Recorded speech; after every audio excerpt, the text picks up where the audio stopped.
Hey guys, this is Cigar Garage with Doc. I'm going to talk to you today a little bit about why New Jersey and New York has always been a mecca for boxing.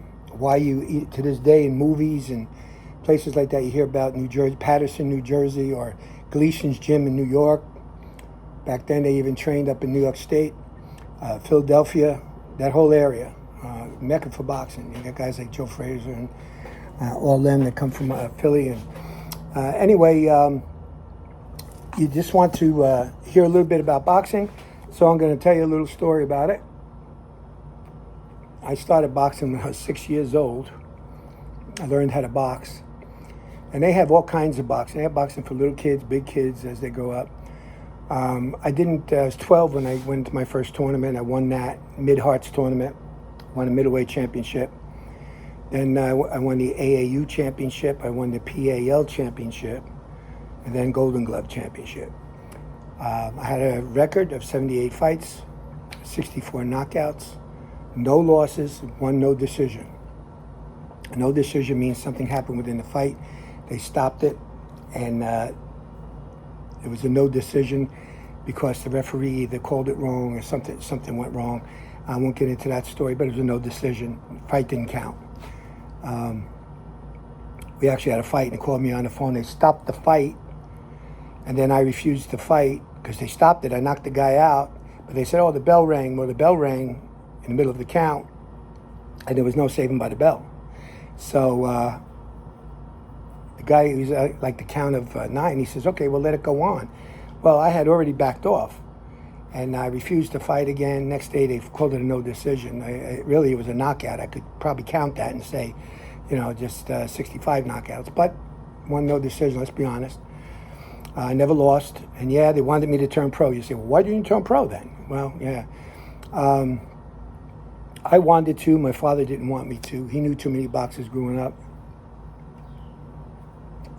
My dad played pro baseball, so he was an athlete in Hudson County. But he knew too many boxers. His dad was friends with all the fighters, and they'd come to the house and they'd have broken noses, and they'd be punchy, and slurring their words and stuff, and big cuts and scars over their eyes. And he just said, no, he didn't want me to do that. The head injuries, stuff like that. But I was a heavyweight. I was 5'10", 197. Today that's cruiserweight, but heavyweight back then. Guys I fought was 6'6", big guys. But they move slow. You hit hard. I hit hard. I have short legs, but the top of my body's pretty big. And quite frankly, I'd sit next to them, and I'd be their height, and we'd stand up, and I'd be up the air on them. So that was one of the issues. So a lot like Rocky Marciano was the same way. Same way. He was very big body. He looked like a small guy, but he wasn't that small. He was deceiving, and I was deceiving too. And they had to punch down at me, and the taller the guy was, the closer I'd get and make him punch down. Things like that. But anyway, back to the Mecca of boxing. Patterson, New York, Patterson, New Jersey, and New York. You had Gleason's Gym in New York. By me, we had Lou Costello's AC, where I fought, but you also had another one, Tony Rao's AC in Patterson. Charlie Emperor Harris and a couple of known pros were there.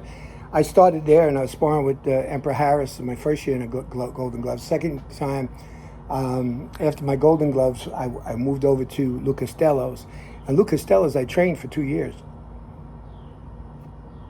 But I didn't turn pro. Didn't actually fight again at that point. I had one fight, I could say, which I don't even count on the record because it was a sparring match, actually. So I'm in Lou Costello's one night, and in comes Emil Griffith, 3-time world champ, great guy. And Emil comes in, he has this guy from the islands, and a big guy, about 6'4", long arms, and he's going to fight in the Garden on Friday night. He says, hey, Murph, Al says, our trainer there at the gym says, hey, Murph, you want to give him a few rounds? I says, yeah, sure. I was in with the top 10 guys of the world. Bobby Ches being one. I'll tell you a little bit about Bobby. Bobby was fantastic. Anyway, Gigi Maldonado, Curtis Harris,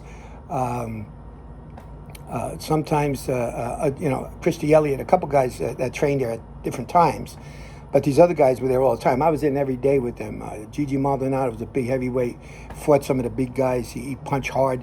He was tough as nails. You'd hit him. You hit him with dynamite, and he may sag, but boy, he didn't go down either. He was tough.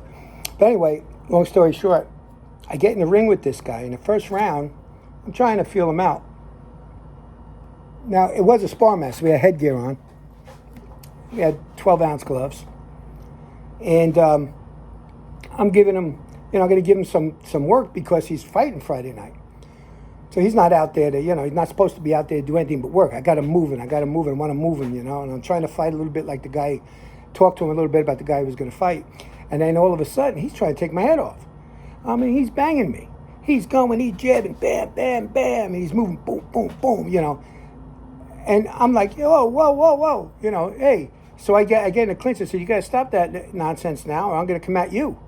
I said, let's go. Let's just bang a little bit, move. Get yourself a workout. He kept it up. He tried to knock me out by the time the bell rang. Bang. First round. Okay, I says, so my Al says, hey, what is he trying to do? And I said, don't worry about it. He says, you want to give him another round or not? I said, I'll give him all the rounds he needs. Okay. So ding, second round. All right, we go out. He throws a jab. I hook him to the body, hook to the head, right hand. He goes back into the corner. He bounces off the ropes. I hit him in straight right hand. A left hook on the way down. He went down. And he fell on his knees and then face first. And he was out. I mean, he was out cold. I knocked him out cold. He was the champion of the Caribbean, professional. I didn't turn pro. But I could have. In fact, Emil Griffith, after that, said give him 2 years, he'd have me light heavyweight champion of the world. And I could have beat most of those guys, I think. But anyway, hey, that's hindsight. So this guy's out. Now, the rules are if you're knocked out in the gym, you can't fight within so many days. So they're like, nobody sees this. Nobody saw this. Nobody saw. They carried the guy. They brought him back. They were in the locker room, laid him on the thing, on the bench. They revived him in the ring. They took him out, put cold compress. I mean, he was a mess. He was out cold. But he fought that Friday night, and he won a decision. But I forget what his name was, actually. But yeah, that's a true story. And that's a knockout that I don't count, but it was in the gym. And it was against a guy coming up that had already won a title. I knocked him out about 4 or 5 punches in the second round. He made a mistake of trying to knock me out and didn't realize I was as good as they were. I just didn't turn pro. Bobby Ches knew it. I'd be in there with Bobby, sparring with Bobby, and of course we weren't trying to knock each other out. Bobby was smart. He was, working on his moves. Boy, he could box. Ooh, he could box. He was like fighting a ghost. I'll be honest with you. But even Bobby told me, he said, Murphy, what are you waiting for? But I couldn't do it. I just had too much going on. I was going to college at the time. I was getting married. I had too much going on to train at that point anyway. So anyway, that's one of the stories there. But Mecca, you had guys like Bobby Ches training there, and a lot of great fighters came out of Jersey. And just touching this up a little bit, just a little bit of a burn there on the starting the last third. But it's a beautiful cigar. Vega 5, Churchill, Connecticut wrapper, beautiful. Anyway, so a lot of the fighters came from Patterson, New Jersey. Bobby Kid Patterson was at the other gym, but he was another one.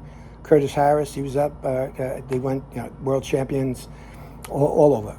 Many champions came from there. Now, if I did turn pro, I was going to fight Joe Frazier, Muhammad Ali, Jerry Quarry, Oscar Bonavina, George Chuvalo, those guys. Could I have?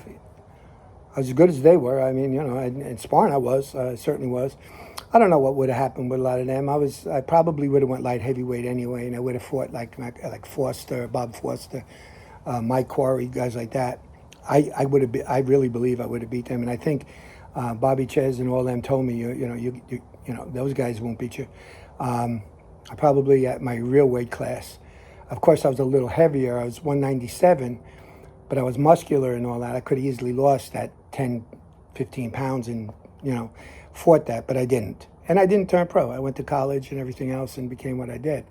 But long story short, Bobby Ches, now he went on. I told him, Bobby, you're going to be a champ someday. Nobody's going to. And sure enough, he became a world champion. Bobby was great. Boy, could he punch. Now, he wasn't a big guy. He wound up fighting for the heavyweight championship of the world. I mean, unbelievable fighter. Unbelievable, unreal. Great guy, wonderful guy, good friend at the time. Got in contact with him a couple of times throughout the years, and we didn't stay in touch and become, best friends or anything like that. But I knew Bobby pretty good, especially during the gym days. And I used to go up, my father and we went up the mountains in Poconos, watch him fight, knock the kid out up there. He was great. He had knockout after knockout after knockout. Now, you think that my record's crazy, but for an amateur record, 64 knockouts with no losses is, your top guys have those kind of records. Maybe they have 2 or 3 losses. I was lucky enough I didn't. I beat the football, Trenton State football captain was a boxer. I knocked him out. 2 of my toughest fights with 2 guys, John Bentley and I think John Dezek. I think his name was John too.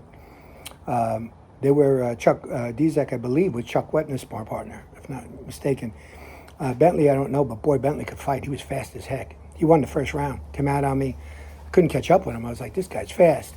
He was one of the fastest guys I was ever in the ring with. But I caught up with him, and I beat him pretty bad. Dezek, he came closest to knocking me out. Hit me with a right hand off the ropes. And Muhammad Ali said when you get hit like that, when Frazier hit him, he went into what he called the dream room. Well, that's the first time in my life I understood what that meant. He hit me square right between the eyes with a right hand. Boy, this guy could punch too. He's a big guy. He's about 6'4". Big blonde haired guy. He caught me off the ropes, and I could only see out of one eye, and everything was yellow and black. I had no sight at all in my right eye. I went back to the ropes. I ducked. He swung. He missed. I moved back. I ducked, and when I ducked, I looked up with the one eye. It was my left eye. I looked up, and I saw he was hauling off. He came in, and I hauled off with a left hook from my heels, threw it from my hips, and I caught him. Bang! Right in the jaw. He spun and sat down in the corner. Luckily, I split his mouth open, and I backed off. They were counting, and while they were counting, I was trying to get my head back. My eyesight started coming back, He got up, and we went to go after each other, and the bell rang. It also helped him too, but it helped me. And the next round started. I knocked him down again one time during the round, but he got up. He was tough. And actually, when I hit him with that left hook, it was one of the hardest left hooks I ever. I knocked guys out with that, no problem. And I thought he was out. Count of 6, he was still sitting there. Next thing I turn around, he's standing up. It's like, oh my God, this guy got up. That's how tough they were. They were tough. They were tough. But Chuck Wetner, talk about Chuck, of course, he fought Muhammad Ali. Excuse me, and I became friends with Chuck, and we would go to Embassy Hall and up in Bergen, New Jersey, up in North Bergen, and we would watch the fights and drink beer together, and one night Gigi Maldonado and I was a sparring partner, so I went up to watch Gigi fight, and Gigi was fighting Bill Colson, a guy that was a sparring partner of Wetner, and we were sitting together rooting against each other.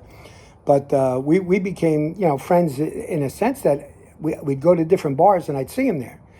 And we used to have a drink together and enjoy. He was a really good guy. I really, really liked Chuck. He was a really good guy. I met a lot of the pro fighters, of course, and champions. I knew many of them being in there. When you're from Patterson, New Jersey, a fighter, or New York, you meet all these guys. Floyd Patterson, a lot of these guys I knew. But anyway, let me just leave you with something. Something my grandpa told me before I even became a fighter. When you're in a fight, you see if you're in a group of guys, and there's a couple of guys in front of you that want to fight you, more than one guy. And you see this big tough guy. I mean, he's tough. He's got, his eyes half closed, his nose is on the side of his face. And by the way, this scar is not from boxing, it's from shingles. I never got cut, never got knocked down. Closest I came was in that fight. But I had a good jaw, maybe too good. Maybe in the pros I would have went on and wound up in a wheelchair. Who knows? But anyway, what I'm telling you is this. When you see guys like that, usually you're like, oh my God, this guy, he's a monster, he's going to kill me. No. That's the first guy you hit. Because, see, the reason he looks that way is because he's easy to hit. It's the pretty boy. Watch out for him because he hasn't been hit very much. So he's the guy you got to worry about. Just remember that, okay? Take it to the bank, all right? This is Doc, or as I say, Irish Kid Murphy. And I'll tell you a little bit more about another question I got about boxing, and that was, are there really a lot of mafia or mobsters involved in boxing? And I'll talk about that on the flip-flop. So when someone wants to deal with you, you want to come in, we'll let you in. Forget about it. You're a friend of mine, you come in. See you on the flip-flop.